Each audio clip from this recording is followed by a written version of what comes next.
Shiva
Sri Matre Namaha. Namaskaram, everyone. Welcome back to our Sacred Rites and Rituals of Sanatana Dharma learning series, which is a joint presentation by the Sri Vidya Temple Society, Rochester, New York, USA, and Ashtanga Yoga Mandir, Sri Lanka. These lectures are conducted by Sri Chaitanananda, affectionately known as Ayya. Ayya is the founder and Pidavati of Sri Vidya Temple. Both Ayya and Amma, Srimati Jnanamba, have dedicated their lives to the noble mission of preserving and spreading the knowledge of Devi worship and the rich tradition of Saiva Bhakti, as well as ensuring learning of these rich traditions is accessible to all individuals, regardless of caste, creed, and gender. Through this learning series, Ayya continues to share the wealth of knowledge and his continuous dream of making learning accessible to all individuals. The Sri Rajarajeswari Devi will be celebrating Navaratri Brahmotsavam festival commencing October 6 at 8 a.m. This year, the temple will be conducting a unique Dasamahavitya Sahasranama Homam and Achna performed daily. Also on October 14th, Vidyadasami will take place. Chandi Homam and Ratsovam will also occur on this day. A few housekeeping reminders before we begin today's session. Please use the question form to share any questions you might have pertaining to the content discussed. For those viewing our live stream, our question form can also be found on our webpage, which is srividya.org/aym-lectures. At this time, we will hand it over to Ayya to begin our session. Namaskaram. Ganana antva ganapadikam havamahe kabin kabinam upavassavastamam jayashtarajam brahmanaspadana shanvan odivisi dasadanam Om Sri Mahaganadipataye Namaha Sri Gurubhyo Namaha Hari Om. My humble pranams to my esteemed Guruji, Srila Sri Amritanandanada Saraswati of Devipuram, India. I prostrate before him and pray to him that he sit on my open heart lotus and speak through me. We were looking at the beginning of a Brahmotsavam. An essential part of a Brahmotsavam is Dhwajarohanam. In almost all the temples back home, that is in Sri Lanka for me, the Dhwajarohanam festival will take place the night before Ghatastapanam. That means for Navaratri, when they install the kalasams, that ritual is called Ghatastapanam. Before that, the night before that, they will raise the flag. Now, in our temple, I can't emphasize this more because I want all the young ones who are learning puja and learning things about the temple to understand this. We talked about Sri Vidya being a completely private sadhana. You cannot have a group sadhana where it says Veera Goshti Priya. We cannot have a group sadhana except Parayanam.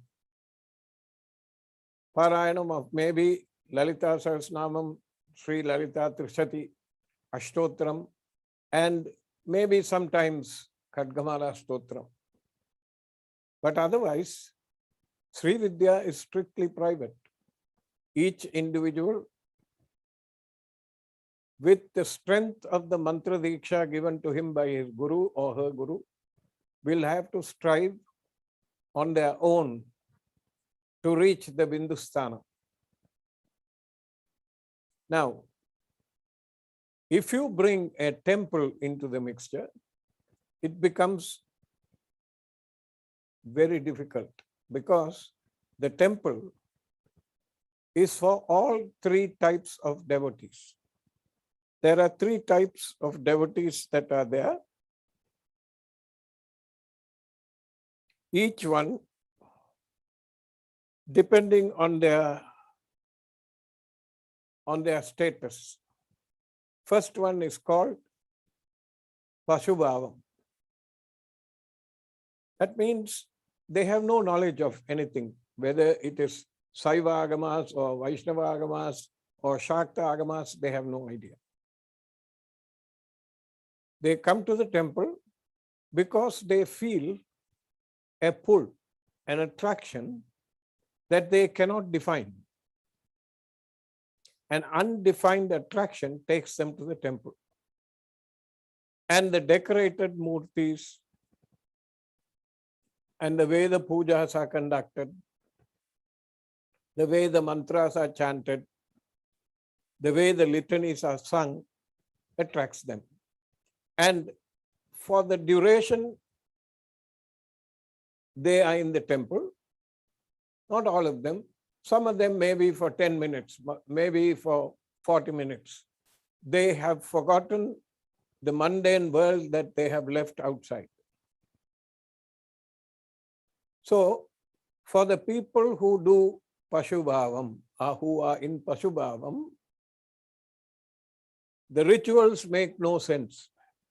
They know something is being done, and they know that when these rituals are being done, unconsciously they are attracted towards the sanctum, the Virat Rupam that is in the sanctum. This is Pasubhava. On the average, 95 to 99% of the people are like this. They fall into this category. So the temple must perform a function of increasing that attraction and that bhakti that they feel. So this is Bhakti Bhava. Main ingredient in their worship is bhakti, their worship. So when I establish the temple, bringing it from a domestic shrine into a public realm, bringing it from an exclusive group of people who are participating in an esoteric ritual and discussing this to the public realm, so that all and sundry, whether they are Hindu, Muslim, Christian, does not matter, are attracted, are going to present themselves in the temple. So I was thinking that I will have to have intersections. Most of the people, if they are born Sanātana Dharmis, whether they are in India or Sri Lanka, Singapore or Mauritius, they know that under the sanctum sanctorum, under the main murti, there is a yantra. The yantra is a device, it's a machine, yantram. Because it can function, it is called a yantra. Most of them know this. So many a time you would have heard me talking about it on Saturdays, that there is a yantra underneath. This is the reason why it is kept there. Now this yantra is a common thing for both the Sri Vidya Upasakas and the people who are in Pasubhava. The second category of people are said to be in Veerabhava. If you look at the first group, it almost tells you that they are in tamasic nature. The second one is Rajasam. These are people who want to learn the pujas, who want to sit down, who want to participate, who want to learn to chant, who want to learn to do the pujas themselves and regularly participate in the temple. This is the second category. All pujaris, all the people who desire to do puja or havan or tarpanam or anything like that in our temple fall into this category. This Veerabhava. Now, when the yantra is installed under the main deity, that is an intersection, is a point where both Sri Vidya and the ordinary people can understand. So that is the first place. The second, they should be able to identify certain things. Now, the identification and the commission of rituals for those particular points where they have identified also falls into Virabhava. The advanced category of people, they will walk into the temple, sit in one corner, do the achamanam, and go into meditation. This is the third one. And they are called Divya Bhavam. They are said to be in Divya Bhavam. So first one is Tamasic, second one is Rajasic, the third one is Sattvic. Now, it is also common, whether it is in South India or whether it is in Singapore or any place where the Sanātana Dharmas are, where the temples are built in the Dravidian fashion. The style which is north of Belgaum, what you find, is called Nagara style. Nagara style temples are square. And the Vimanam overpowers everything else. The Rajagopuram, which is in front, is smaller than the Vimanam. But even there, just like in the Dravidian temples, where the Gopuram overpowers everything, and the Vimanam, which is the dome over the sanctum, there is an identifiable feature called the Dhwajastambam. And Dhwajastambam, many times it is outside the temple. It is tall. The original design for a Dhwajastambam states that you have to find a tree, you have to find trees that are at least 100 years old. And this teak falls under this category. And very rare to find sometimes a jackfruit that is that old or a mango. That is the category that is used. Now, what they will do is, depending on which agama you are using, very important.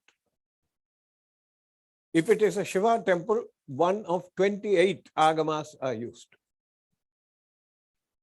If it is Vaishnavite, one of 217 agamas are used. They have so many of them. If it is Shakta, there are 77 Shakta agamas.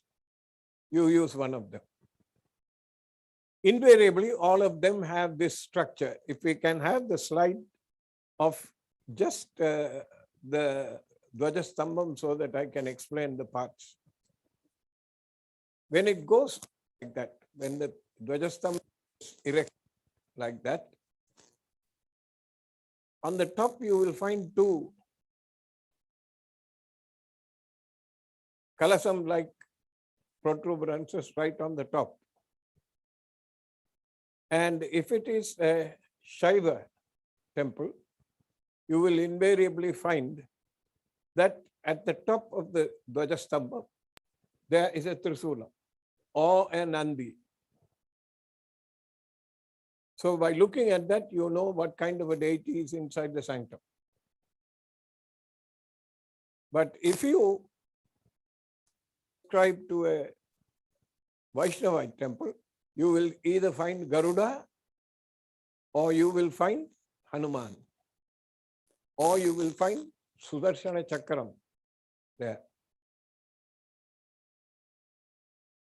The Vaishnavites subscribing to Panjarata Agama, they usually Garuda there, because if you worship the Garuda, the belief is, if you worship the Garuda as you walk into the temple, you will be rid of all the sarpa doshas that you are carrying.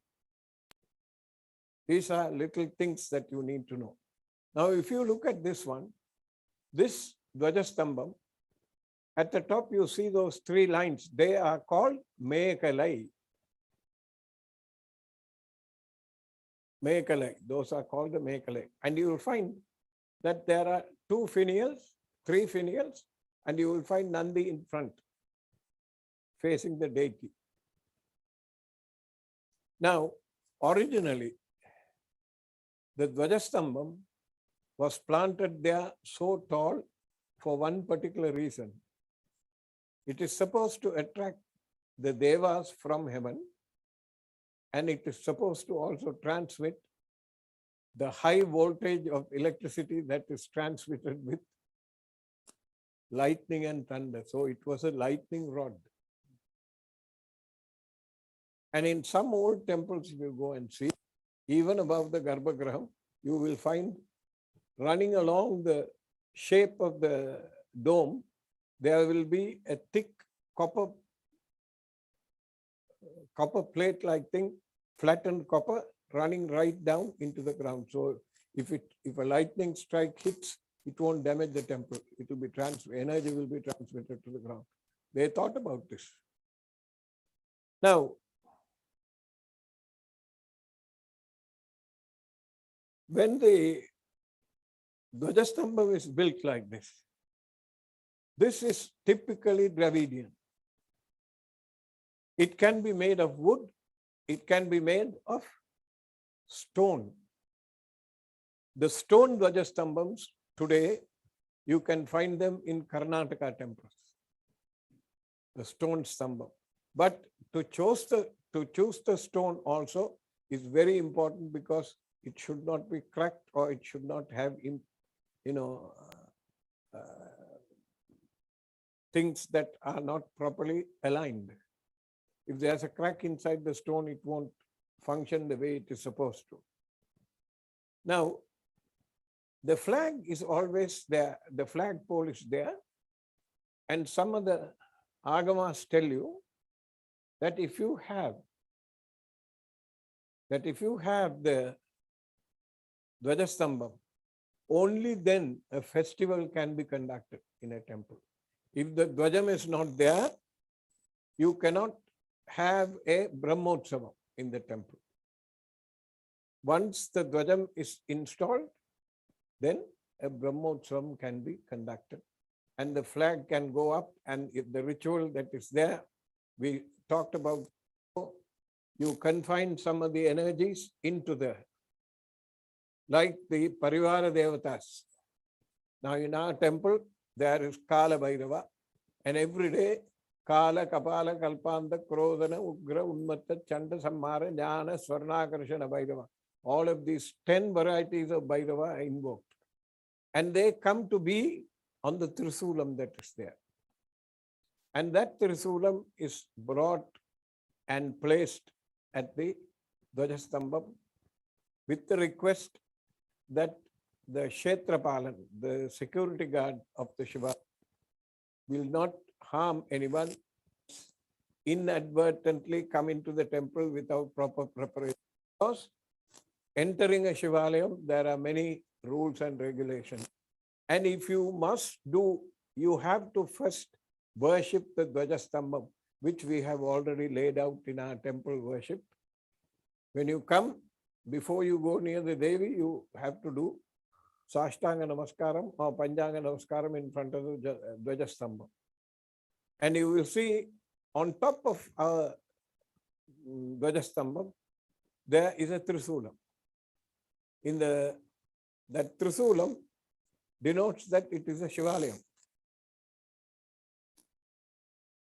Although it is Shakti Pradhanam, that means the important deity is there, a Shakti, is a Shakti, the temple is a Shivalayam. So Pranalingeshwara, he is the one. Now, in this temple, the Dhwajastambams can also be circular, first shape, square, hexagonal, 6-sided, or octagonal. There are various places in South India. If you visit, you can see these shapes in the Dhwajastambam. In the Kamakshi temple, they have just installed a brand new Dhwajastambam. The old one was there, but it was not this tall. The present one is quite tall and it is completely gold plated. It can be the wood is covered over with copper or brass or silver plates that can be plated out of gold. Anyway,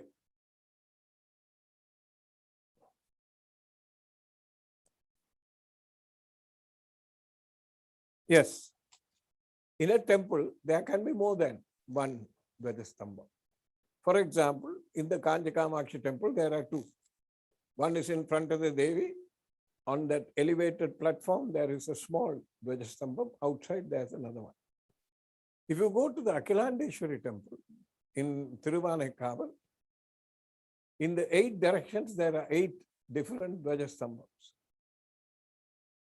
It used to be, they used to have much more elaborate festivals and other arrangements.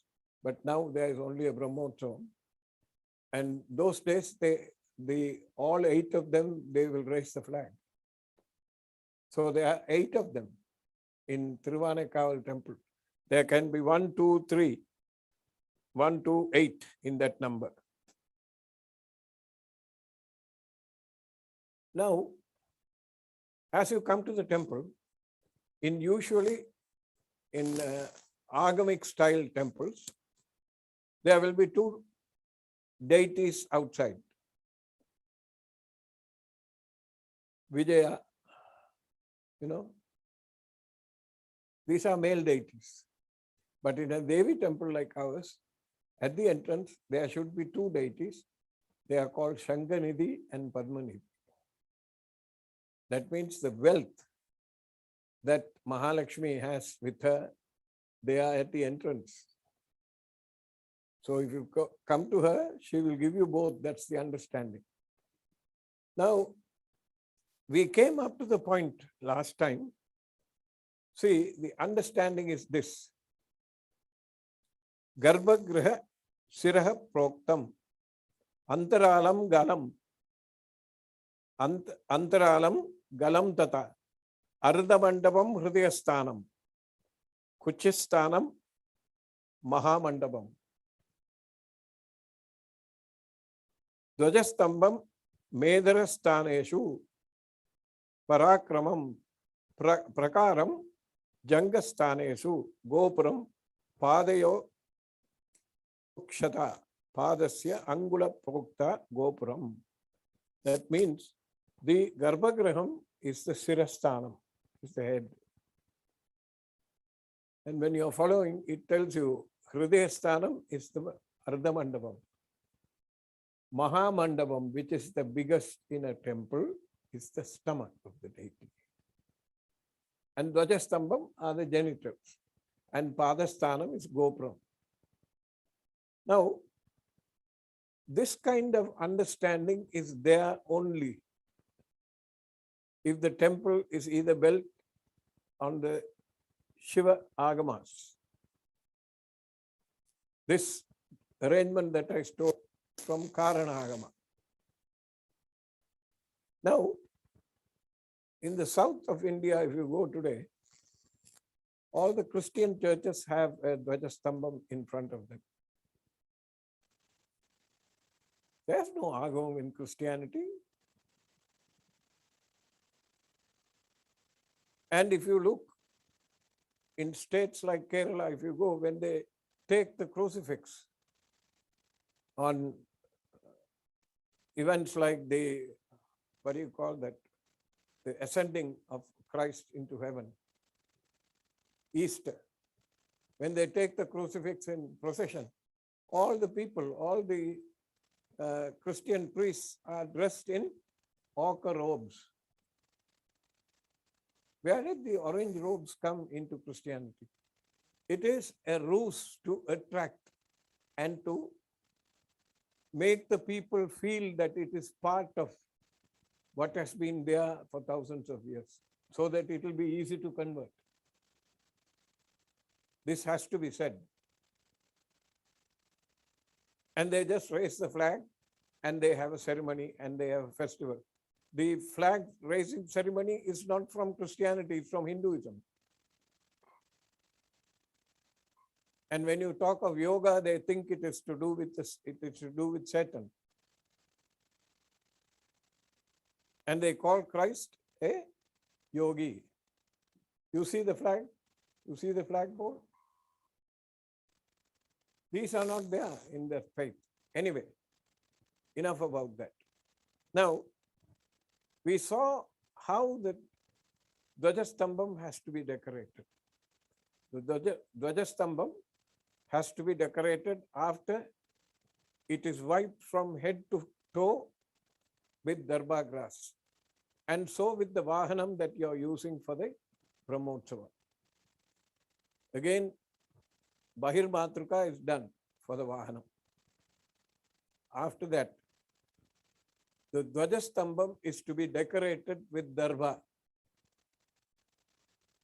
mango leaves, banyan leaves. All these things are used to decorate it. After the decoration, the Dhwajam, which has been drawn with a mixture that is prepared on that day. In most temples today, where I have seen, the Dhwajam is made with kavi, one of the ingredients that is used in Ashtabandhanam. Days ahead, they will draw the flag and keep it. And on that day, they will bring the flag and raise it up. Here, because it is a tantric temple and one that subscribes to the rituals that go on in Chota Nikara temple, which happens to be my ancestry, the mixture is made right there. You will see the slide with the mixture of saffron, kasturi manjal, turmeric, kumkumam, milk, ghee, edible camphor, javvadu, ashtagandham, nagachampa, rose perfume, abhisheka dravyam, 27 powdered herbs representing the constellations, nakshatras. Each one has a particular tree from which you extract whatever that has been prescribed. If it is flower, you take the flower and grind it. If it is the root, you take the root and grind it. If it is the bark, you take the bark and grind it. Like that, this Abhishek Dravyam has 27 powdered herbs. Punuhu, civet oil, and kasturi, musk. These things are mixed together and it is a highly perfumed mixture. That mixture is used to draw the Dhwajam. In the Dhwajam, the important parts are the Surya and Chandra are very important in the Dhwajam. They have to be there. Because ordinarily, in any Saiva temple or Shakta temple, Agni, Surya, Jnana Netraya Namaha, Agni, Surya, Soma Netraya Namaha. This three comes, and even the Bilvam that is used represents those three eyes. So Surya and Chandra are to be done. Now, if you are not sure what to draw for that particular year, draw Swastika Padma. Like it is shown on the left-hand side, the Swastika Padmam can be drawn. Or if you know what to draw, if it is Mahatripura, you see the center one with her eyes and with her face and nose ring and the weapons that she is carrying, and Bala Tripura Sundari Yantra is to be drawn. Of course, if you want, you can draw the Sri Chakram, but it's going to take a long time because you have to draw the Dhwajam, the shape on that day, and then raise it. It is going to take time. And on the right side, it is Tripura Sundari again. And this shape can be used for any one of the Vidyas that we are going to worship this time. Now, the material also has to be raw silk or cotton. We saw that. After this is done, the Dhwajam is raised up to the chanting of any of the suktams or something like the Vadyams. You know, there are intermediate steps that I omitted. You have to take the Dhwajam, the flag, on a tray on top of the Vahanam with all the ropes and all the decorations to the Devi. Perform quick Panchopacharam or Shodasopachara Puja for her and take the Jyoti from her eyes onto the flag before it is raised. So we did that. And once the flag has been raised, there is a particular bali, Buddha bali is indicated. The Buddha bali is to be given to her. Can we have the shape that we did today for the Buddha bali in the slides, please? Once the Buddha bali, if you are, what you are seeing there is 8 or 7 of them in the one side and 2 of them on either side, and in the center there is a big one. This bali is to be made with moong dal, white rice, ghee, and turmeric, kasturi turmeric. It has to be mixed. You can also, if you can afford it, you can include saffron into the thing. In any one of those things, if you include saffron, it is quite desirable. Now, it has to be semicircular, and half of the belly has to show up. Half the belly has to be inside the depression. That is the idea. And you have to give the Buddha belly, and the big one is given to Dhanvantri. Dhanvantri, see, there is Antariksha, Varuna, Indra, Brahma, Yama, Chandra, and Vayu, and Surya and Sarva on one side. You give them, and Dhanvantri is in the center. Now, usually, what is desirable is a particular type of wood has to be used, and when you use that wood, the bali is absolutely effective. That wood cannot be found in these climates. And every time I have been to India, I have tried to locate this particular wood, but I have not been successful. Back home in Jaffna, we have this wood. It is called Manjavarna. That name Manjal Varna, it's Tamil. And I have looked at so many websites trying to find the botanical name for it. I have not been successful. So if any of you who are listening, if you know the botanical name and the common English name for Manjavarna, you can let me know and we can incorporate it, because we also are in a learning curve here. Now, Manjavarna can be used, is commonly used in Jaffna for a rik and a srik, because it is quite light, and there is a, before you take it for a use like this, you have to season it. Otherwise it will burn and get damaged very quickly. It's a very light wood. It's like balsam wood. If you carry it, it is very light. What you do is you build a fire and take the piece of wood that you're going to use for whatever,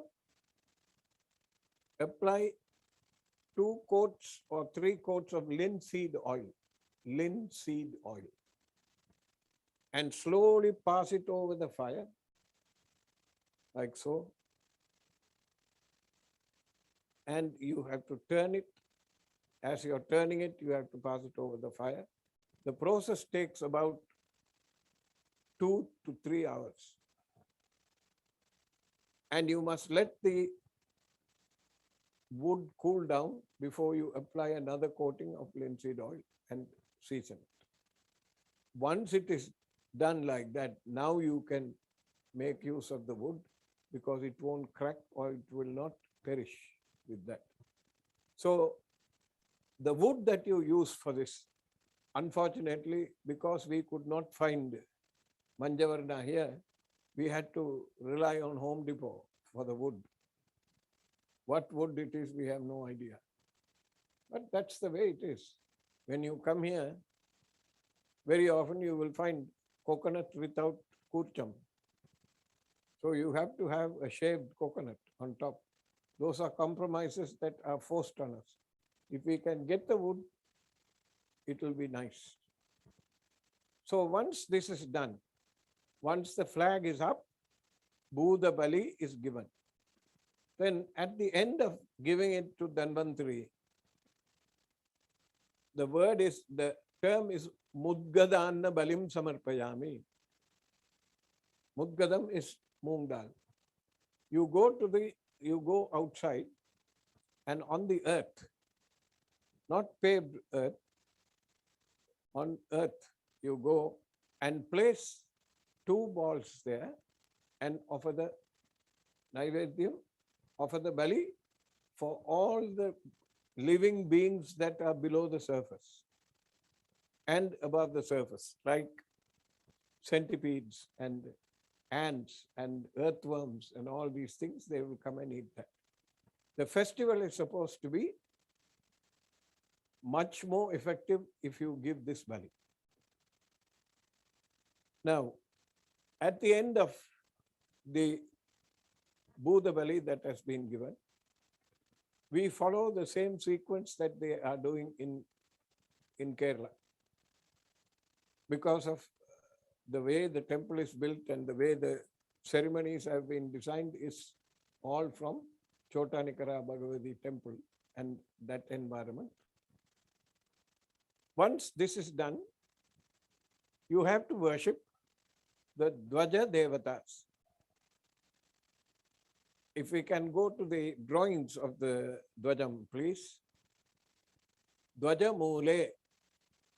You have to stand on the left side. Now, see, if you are walking into the temple, to your left side is where you will stand at the Dhwajam.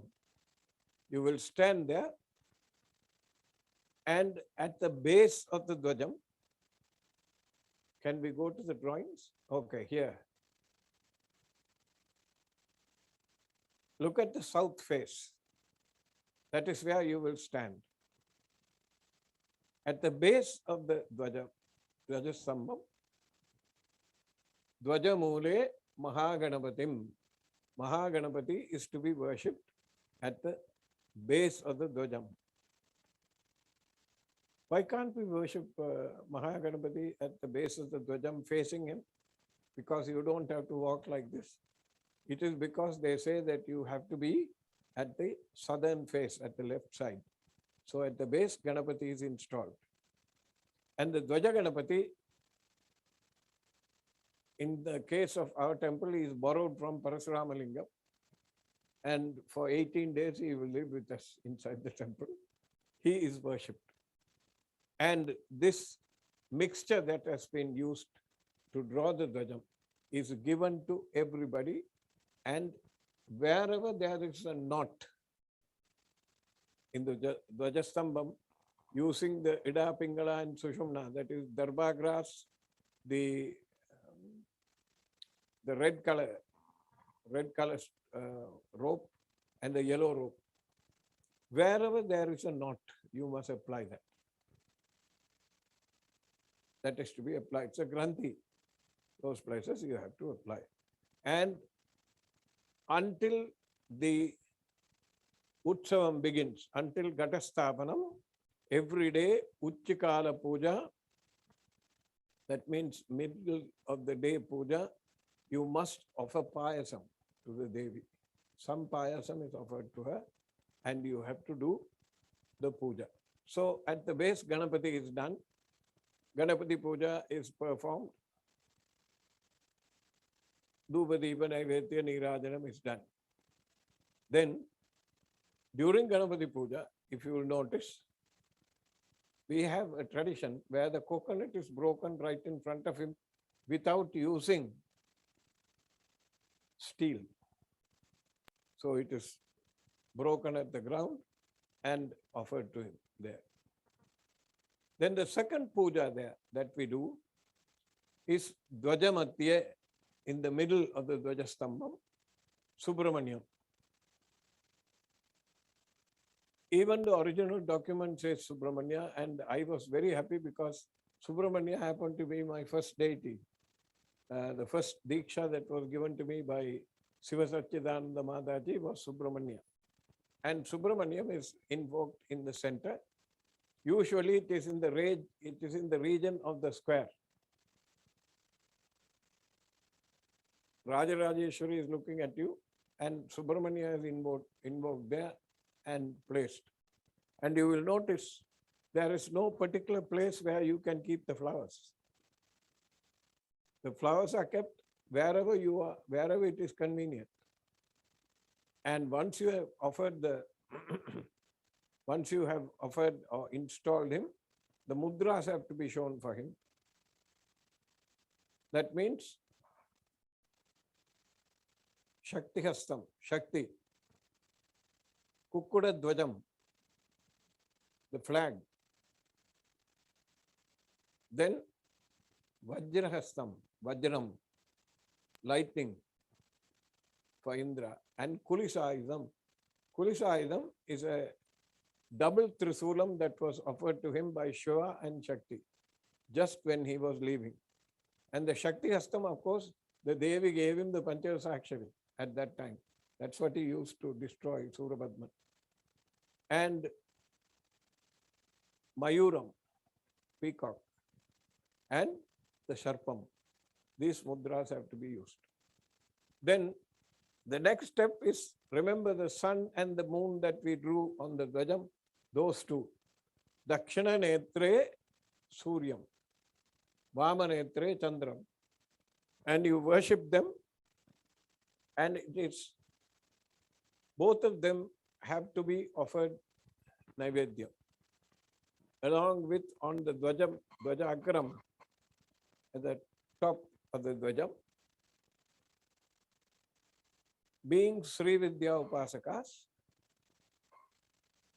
they will say you have to install Brihaspati. But being Sri Vidya Upasakas, Brihaspati is elevated a little bit more to your Guru Mandalam.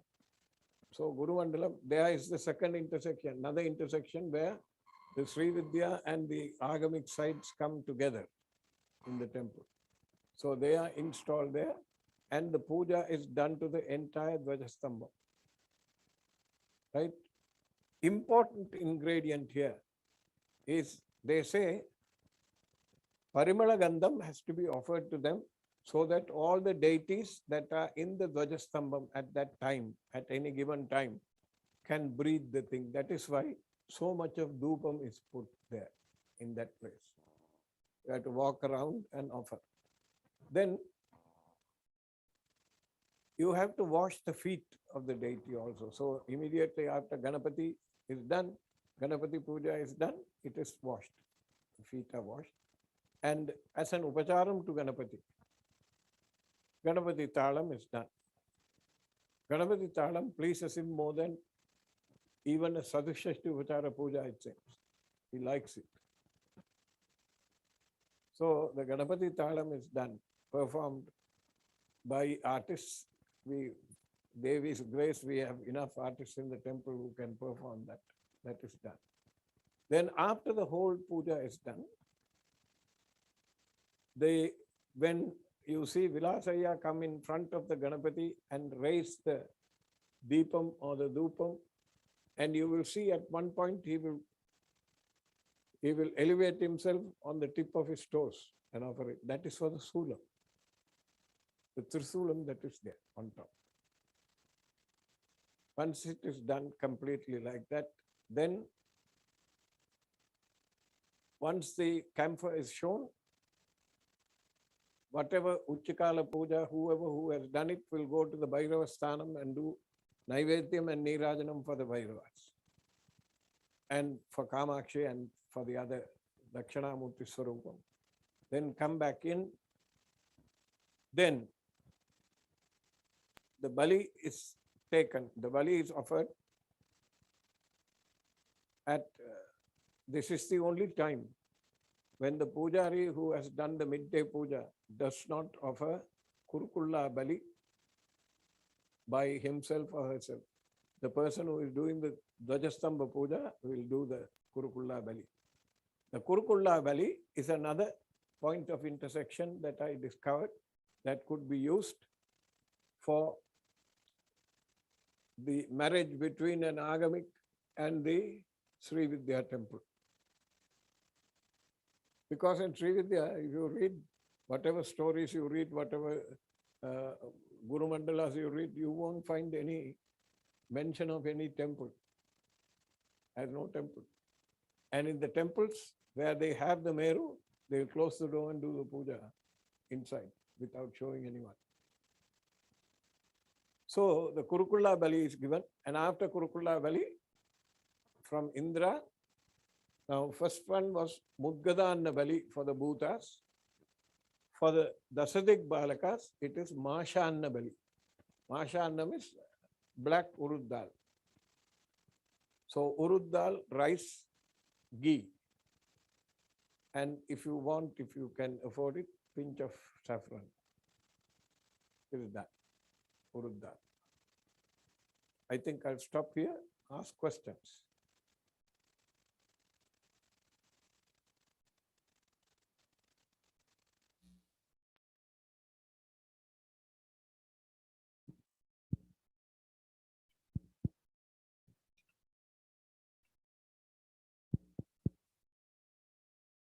Yeah, this first question is, in the last session, you had mentioned that the Kamakshi temple in Kanchipuram used to be a Jain temple. Is there a book or source I can use to learn more about this history? I have read this somewhere, but I can't. I saw this question in the internet and I have been looking, but I have not yet come across that book yet. It is there in a book. It is written by somebody who was connected to the archaeological department in India. Has written that. The next question, yeah, is there a different meaning when the bhajam points towards the Mula Murti versus pointing away from it? We covered this in the first this thing. In the Mula Murti, it is like the Mula Murti is seated on a chariot. And the chariot is moving forward towards the devotees. And when the chariot is moving, the flag will always point towards the deity. It's not going to point the other way. That was a different connotation. I placed that like that because Sri Amma asked me to.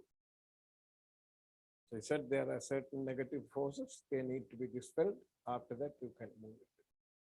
So the next visit when she made, I asked her and she asked me to move it back. So that's what I did. This question, yeah, why is the top of the Dhwajam copper? Is there a reason for that?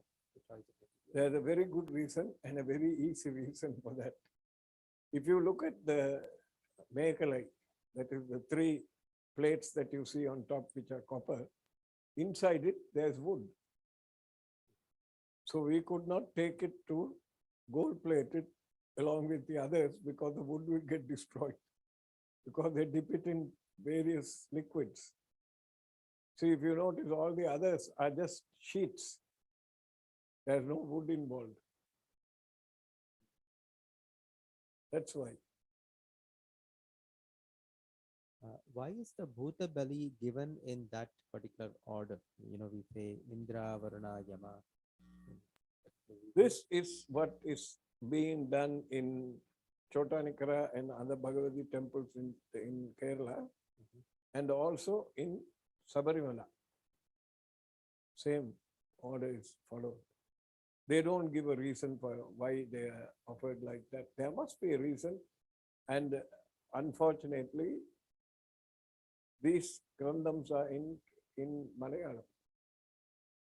Unless we have some of our Malayali friends translate some of them and give it to us, we won't know. But that's the tradition.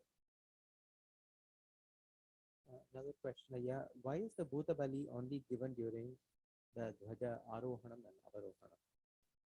Because they are supposed to be on duty. After the Bali is given, they are on duty around the Dhwajastambam, making sure that nobody is disturbed, nobody is going to disturb the ritual. In the tantric sequence, and even in some agamic sequences, even to this day, jealousies exist. If two temples are there in one city or one village, when the festival is going on, one temple might get a little, the people in one temple might get a little bit jealous that the other one has so many resources and they are doing this. So they will try to disturb it. It has happened. When I used to have a Meru made by Swami T. Murugabhushanam, a 14th generation Sri Vidya Upasaka. That was done with measurement of all the bones in my body. And incorporated in it was Navapashanam. And we used to worship that in the place where the new Meru is, where the Meru is now located, that was there before. And I had gone to Kanchipuram on a trip to India, and I went to Kamakshi Temple. And at that time, Sri Kamakoti Shastrigal was there. Now you have to have a little bit of a background about this, otherwise you won't understand. When Adi Shankaracharya visited Kanchipuram, the worship had descended to Narabali and Mrugabali and all that, Pashubali and all kinds of sacrifices were going on. Very unsavory. And the Devi was quite fierce, ugram. And people were afraid of her. That's not the mother. Mother is supposed to embrace the children, not frighten them. So Shankara reduced the power, the Ugram, by installing Ganapati right in front of her eyes, just like what they did in Tiruvanekar. And she immediately came down. Then he reinvested the energy on the rock, on the Kailasa Prastaram that Durvasa Maharishi had drawn. That is the Meru or the Sri Chakram that is there in Kanchipuram, and that Yoni Sthanam around her, around the Sri Chakram, contains all the Vagdevatas, the Murtis. They are carved inside. So once he installed them, he needed somebody to be able to do the puja according to Adharvana Veda. And at that time, the Brahmins in South India, who were so terrified of the Adharvana Veda that nobody cared to learn it. So he brought 11 Brahmin families from the banks of the Narmada River and brought them to Kanchipuram. They must have been Maharashtrians. He brought them. And he made a scheme. It's called Murai. That means this week, one person is in charge. Next week, another person is in charge. So these Pandits, he appointed one person as Kamakoti Shastri. He will have another name. He will have some other name, but he will be called Kamakoti Shastri. That's his official title. And he's the leader of the group. and he'll be the most advanced Sri Vidya Upasaka. So the last Kamakoti Shastri, I knew him very well. And whenever I go to him, he used to take me to his house and then take me to his private shrine room and do pujas and give prasadam. He looked at me without uttering anything. He asked me, "You have a Pramana Meru?" I said, "Yes." Then he said, "Please remove it and bury it and place another Meru on top of it, because if somebody who knows Tantra and somebody who knows Kalavahanam, they can withdraw the Kalas. If they withdraw the Kalas, it will be gone." And the precursor to the story is that just because you get a Meru done like that, it won't be, it doesn't mean that it's going to be alive. The people who were here, when I traveled to India, I asked them on particular times to put kumkum on the Bindu Sthanam and press with the thumb. And when they did that, I would feel the pressure even when I was in Tiruvanmayur. So I knew it was. So I told him that this is so. He said, "All the more important, you have to take it out." Now, after taking it out, what do? You have to have a Meru to worship. I remember 5-6 years ago, I had seen the Meru that was there. That was one of the last pieces made by Murugabhushanam Swami. Somebody had ordered it from Kerala, from Malaysia, and they had some dispute among the temple board members, so they cancelled the order. And it was sitting in his shrine room. I remembered this and thought, maybe it is there. If I go, if it is there, maybe I can take it. And I came back. By the time all this happened, Swami Murugabhushanam was no more. It's Shivaguru who was still there. And I came and asked him. He said, "If you want, you take it." So we brought the Meru. And the original Pramana Meru is buried underneath the real, the proper Meru that we are. And when it goes, when we move the Devi to the granite temple, that will also be moved. And this Meru will be there for all of time after that. Another question? One more.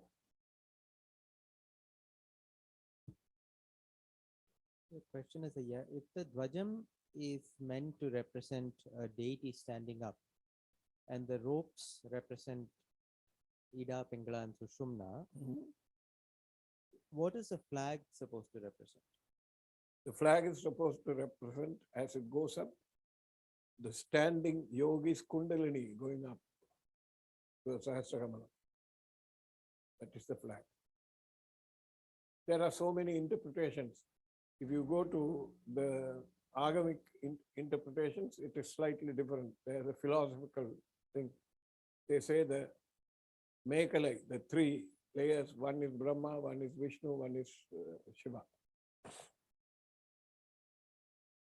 So creation, maintenance, and destruction of the universe are mentioned there.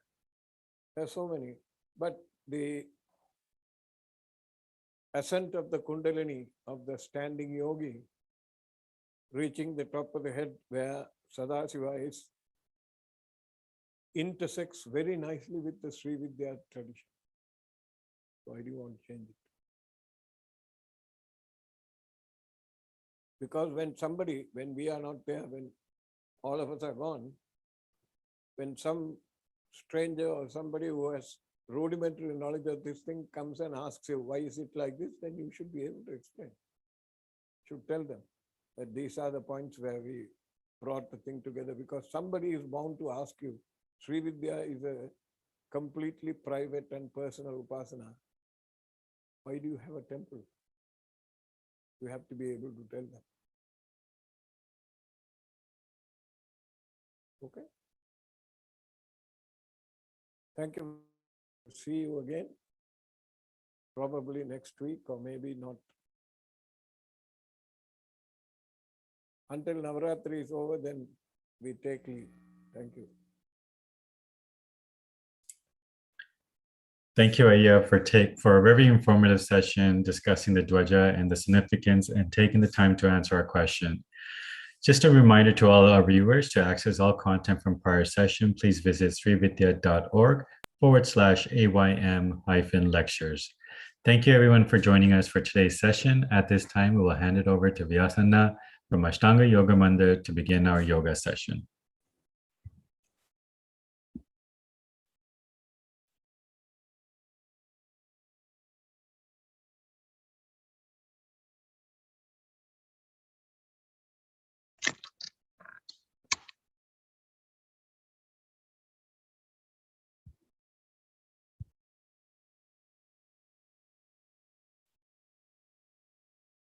Greetings and namaskaram to Haranaya and all the members of the Sri Vidya Temple, members of the Ashtanga Yoga Mandir, and all those who are viewing through the Facebook Live tube or the YouTube. Those who are comfortable, you are kindly welcome to on the videos, and we can do the practices together. And today, according to the yoga systems, as we are all going ahead next week with Navaratri, it is very important that in the Navaratri, once the puja is done, according to the system, is that it is very good that if you do some pranayamas.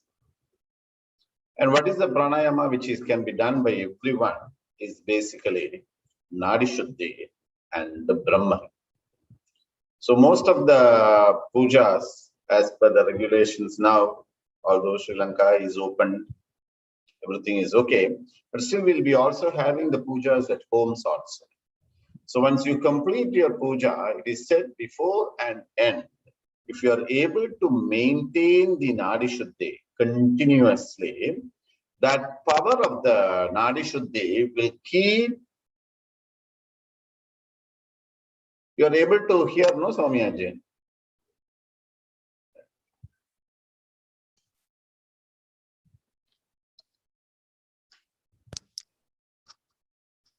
Be able to ensure that the effects of the chanting, the effects, like when you do a prayer, when you do a chanting, that power has to retain in your system.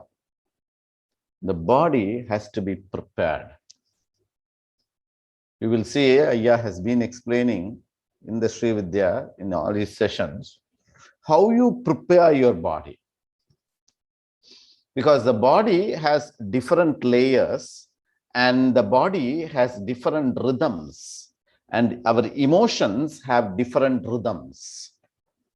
When you are in your happy mode, when you are in your very calm, serene state, you feel like doing the pujas, the yoga, the pranayama, the dhyana for longer duration. But if the mind is disturbed by any small information or any emotional aspects, it tends to finish the pujas, yoga, the dhyana, everything as quick as much as possible. Why? There is a concern between the inter-travel of the energy and the external travel of the energy. So sometimes you will see, you feel like closing your eyes and you feel like going in. When you go to a temple, when you do your bhajans, when you do your mantras, when you do your sadhanas. At the same time, you will also see there will be certain people who are more comfortable in doing the energies outward. So there is a high possibility of energy dissipation is more.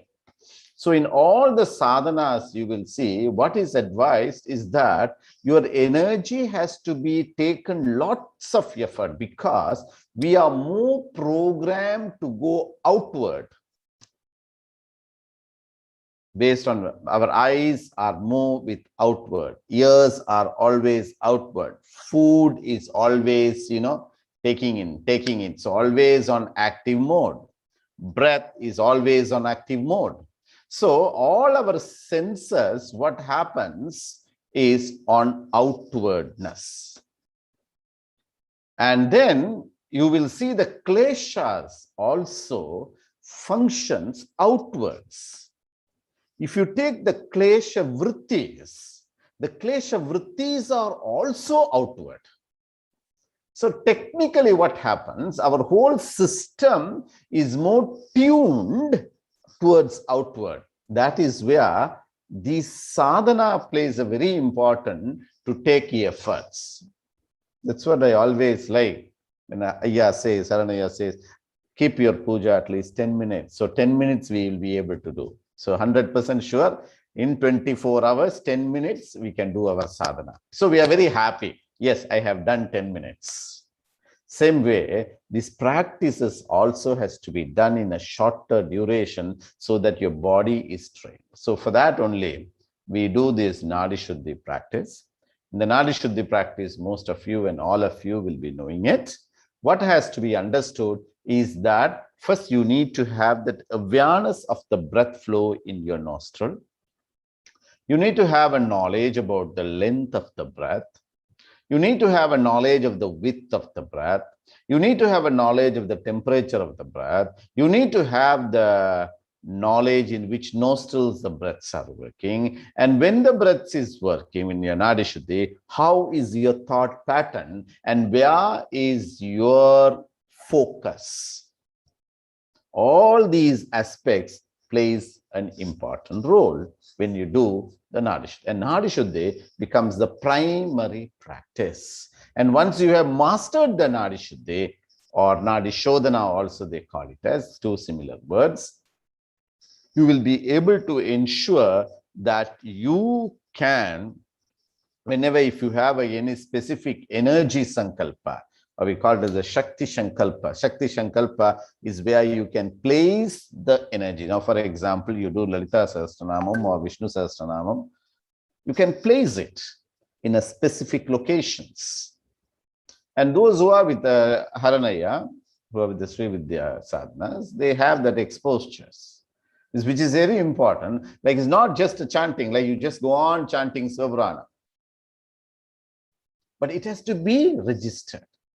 So you will see a lot of people, they have a mastery of these mantras. Perfectly, they will do the chanting. Some people, they do the humming. So it's very important how to place it. So generally, there is a system where when a person is able to do, they can do the Lalita Sahasranamam or they do the Subranam while doing the Nadi Shuddhi. You all can try and see.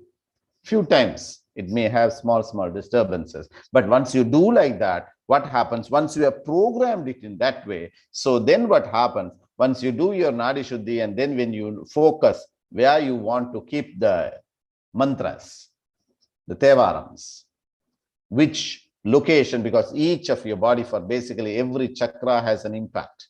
Every chakra has a worldly and a spiritually impact. Results is given.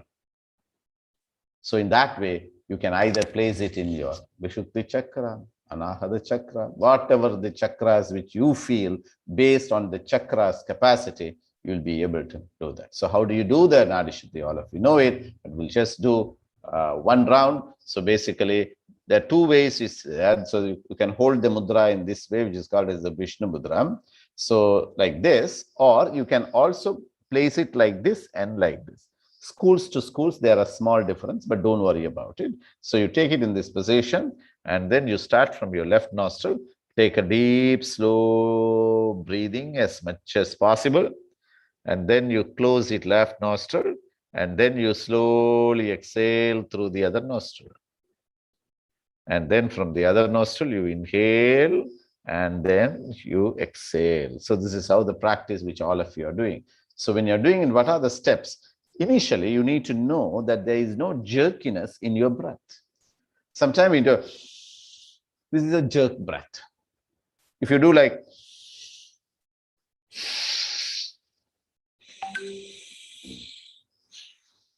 If you do like this is not Nadi Shuddhi, because the breath is jerking.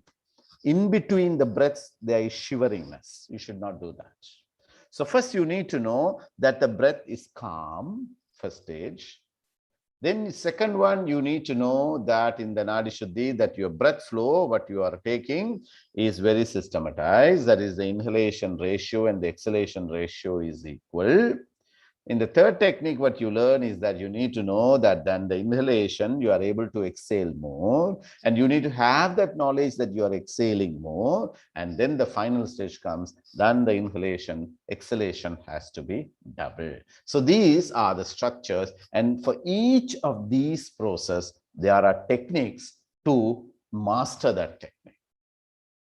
And that is where the yoga plays an important role. So thank you very much for this wonderful session, and hope to see you all in another sessions, in the sessions with 3 Shanti Mantra. Om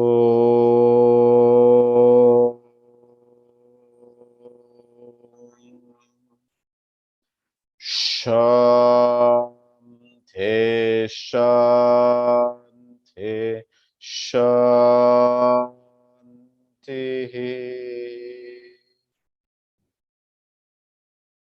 Thank you, and God bless to all of you.